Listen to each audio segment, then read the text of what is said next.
Massalando est un boxeur au parcours tout simplement incroyable. À l'âge de 16 ans, il remporte à Cuba la Spartakiade, un tournoi militaire des pays de l'Est organisé par l'ex-URSS, alors dominante en Angola. Dès lors, pour ce phénomène, c'est un long périple à travers les pays communistes, 250 combats et un nombre impressionnant de tampons sur son passeport. Il faut bien comprendre que le sport pour les jeunes Angolais était à l'époque, voire encore aujourd'hui, l'unique solution de sortir d'un quotidien de misère. Massalando est aussi ex-champion d'Angola, catégorie cadet, mais en tennis. Il est sélectionné en 1984 pour les JO de Los Angeles, mais boycotté au dernier moment par les Russes, Massalando doit déclarer forfait. Le voici maintenant professionnel en France depuis 1990. Il disputait vendredi soir son 10e combat pro, comptant à son palmarès 2 défaites. Exilé politique, le rêve de Massalando est d'obtenir la nationalité française. C'est le premier boxeur pro à signer à l'US Bagatelle. Birlan, Massalando affrontait Kadima. Appliqué, mobile, durant 4 reprises, il ne put trouver la faille dans cette garde très haute du Lyonnais. J'essaie de tourner tout le temps en son gauche.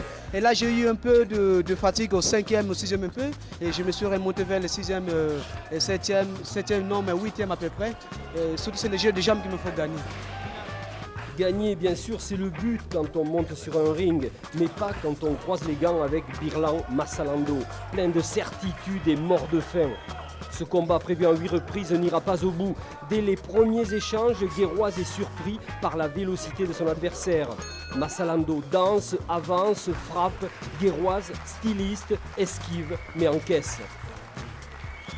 La deuxième reprise sera décisive, Massalando martèle, Guéroise n'a pas d'argument à opposer au Blagnaquais qui le punit une première fois et le sèche d'un terrible crochet du gauche.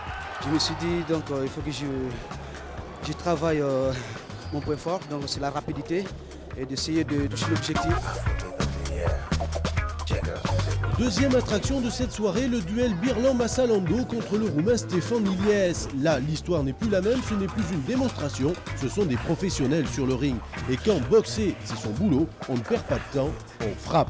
Birlan le sait, il va donc s'y employer. Au bout de 2 minutes 15 dans le premier round, il fait mettre un genou à terre à son adversaire. Et ça, c'est bon pour le moral.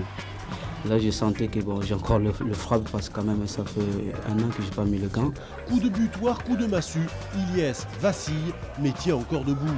Pas pour longtemps car Birlan renouvelle ses assauts et ébranle le Roumain. En 2 rounds, l'affaire est classée.